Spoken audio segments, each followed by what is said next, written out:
바람이 쌀쌀하게 부는 가을, 저녁이었습니다. 며느리는 요양병원 복도 벤치에 혼자 앉아 있었습니다.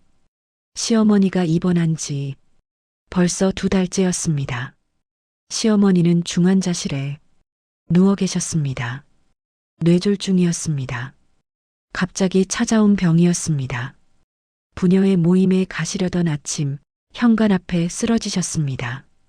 구급차를 부르고 병원으로 실려가는 내내 며느리의 마음속에는 이상한 감정이 스쳐 지나갔습니다. 안도감이었습니다. 그리고 곧바로 밀려온 죄책감, 30년 동안 쌓인 무언가가 그 순간 터져 나온 것 같았습니다. 병원 복도에 앉아서 며느리는 30년을 떠올렸습니다. 25살에 이 집으로 시집 왔습니다. 사랑하는 사람과 결혼했으니 행복할 거라고 믿었습니다. 결혼 첫날 시어머니는 며느리의 손을 꼭 잡고 말씀하셨습니다. 잘 부탁한다고. 며느리는 진심으로 시어머니를 친어머니처럼 모시고 싶었습니다.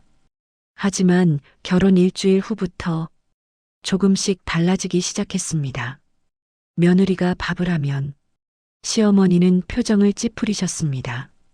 직접 말씀은 하지 않으셨습니다. 그저 남편에게 며느리가 듣게 말씀하셨습니다. 청소도 마찬가지였습니다. 아무리 깨끗이 해도 구석구석 먼지를 찾아내시고 한숨을 쉬셨습니다. 그 한숨 소리가 며느리에게는 더 무서웠습니다. 이상한 것은 밖에서의 시어머니는 완전히 달랐다는 점입니다. 동네에서 시어머니는 인기가 많았습니다. 부녀의 봉사활동을 앞장서고 친절하고 너그러운 분으로 칭찬받으셨습니다. 어느 날 부녀회장이 집에 찾아왔습니다. 시어머니를 정말 잘 모신다고 효부라고 칭찬했습니다. 시어머니도 웃으시며 며느리가 정말 착하다고 복이 많다고 말씀하셨습니다. 하지만 손님이 돌아간 후 시어머니는 낮은 목소리로 차가 너무 뜨거웠다고 조심성이 없다고 말씀하셨습니다. 며느리는 깨달았습니다. 시어머니에게는 2개의 얼굴이 있다는 것을.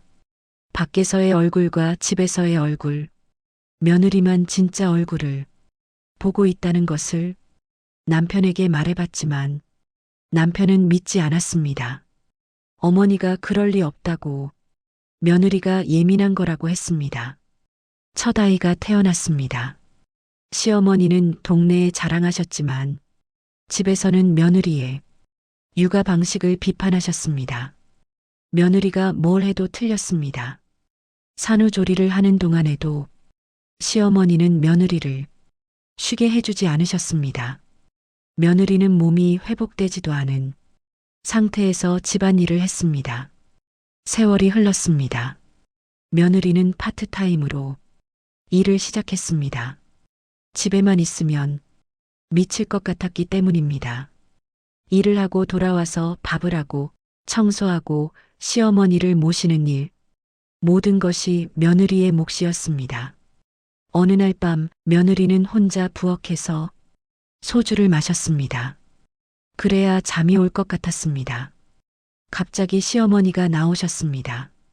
한참을 바라보시다가 말없이 방으로 들어가셨습니다. 다음 날 아침 시어머니는 부엌 청소를 다시 해야 할 것 같다고 말씀하셨습니다. 슈퍼 주인이 며느리에게 조심스럽게 물었습니다. 요즘 힘드신 거냐고. 힘들면 누군가에게 말하는 게 좋다고. 혼자 참으면 병이 된다고. 하지만 누구에게 말할 수 있겠습니까? 큰아들이 어느 날 며느리에게 조심스럽게 물었습니다. 엄마가 할머니한테 많이 힘들었냐고. 어릴 때부터 다 봤다고. 할머니가 밖에서와 집에서가 다르다는 것. 며느리는 눈물이 났습니다. 처음으로 누군가가 자기 마음을 알아준다는 사실에 시어머니가 쓰러진 것은 그로부터 얼마 후였습니다. 며느리는 매일 병원에 갔습니다. 의식 없이 누워 계신 시어머니를 보면서 미움도 있었고 연민도 있었습니다. 2주째 되던 날 시어머니가 깨어나셨습니다. 하지만 의식이 온전하지 않았습니다. 며느리를 보시고 눈물을 흘리셨습니다. 미안하다는 말 같았지만 확실하지 않았습니다. 일주일 후 병원에서 연락이 왔습니다. 시어머니가 갑자기 악화되었다고 온 가족이 모였습니다. 모두 울고 있었습니다. 며느리도 울었습니다. 30년 동안 한 번도 시어머니 앞에서 울지 않았던 며느리가 그날은 울었습니다. 그날 밤 늦게 시어머니는 세상을 떠나셨습니다. 장례를 치르는 3일 동안 며느리는 정신없이 모든 것을 챙겼습니다. 30년을 그렇게 해왔듯이 장례를 마치고 집으로 돌아왔습니다. 며느리는 시어머니 방을 정리하기 시작했습니다. 옷장 깊숙한 곳에서 오래된 노트 한 권을 발견했습니다. 시어머니의 일기장이었습니다. 첫 페이지는 며느리가 시집 온 날이었습니다. 오늘 새 며느리가 왔다. 착하고 순진해 보인다. 하지만 나는 불안하다. 내 시어머니가 나한테 했던 것처럼 나도 며느리에게 그렇게 하지는 않을까? 두렵다. 며느리가 밥을 처음 했던 날의 일기. 오늘 며느리가 밥을 했다. 맛있었다. 하지만 나는 표정을 찌푸렸다. 내 시어머니가 나한테 그랬던 것처럼 나는 며느리에게 칭찬해주고 싶었는데 말이 나오지 않았다. 며느리는 눈물이 났습니다. 30년 동안의 일기가 빼곡히 적혀 있었습니다. 며느리가 첫 아이를 낳던 날의 일기. 손주가 태어났다. 며느리가 고생했다. 칭찬해주고 싶었다. 하지만 나는 또 잔소리를 했다. 나는 며느리를 사랑한다. 우리 가족이 되어줘서 고맙다. 하지만 왜 그 말을 하지 못하고 다른 말만 하는 걸까? 일기 중간에 이런 구절이 있었습니다. 나는 나쁜 시어머니다. 며느리가 힘들어하는 것을 안다. 하지만 멈출 수가 없다. 내 시어머니가 나를 대했던 방식이 내 몸에 배어 있다. 며느리에게 잘해주고 싶은데 자꾸 못되게 군다. 밤마다 후회한다. 며느리는 바닥에 주저앉았습니다. 일기장을 꼭 안고 울었습니다. 30년 동안 제대로 울지 못했던 눈물이 쏟아졌습니다. 마지막 페이지는 시어머니가 쓰러지기 일주일 전 쓴 것이었습니다. 나는 이제 늙었다. 머지않아 세상을 떠날 것이다. 며느리에게 꼭 하고 싶은 말이 있다. 고맙다고, 미안하다고, 사랑한다고, 30년 동안 우리 가족을 지켜줘서 고맙다고, 나는 정말로 며느리를 딸처럼 사랑했다고. 하지만 그 말을 할 용기가 없다. 그래도 이 일기장만이라도 언젠가 며느리가 읽어주었으면 좋겠다. 내 진심을 알아주었으면 좋겠다. 며느리는 깨달았습니다. 시어머니도 피해자였다는 것을, 시어머니의 시어머니에게 당한 상처를 며느리에게 반복할 수밖에 없었던 것을. 그렇다고 해서 30년의 상처가 없어지는 것은 아니었습니다. 하지만 이제는 조금 이해할 수 있을 것 같았습니다. 며느리는 중얼거렸습니다. 시어머니, 이제는 편히 쉬세요. 저도 용서할게요. 어머니도 힘드셨다는 것을.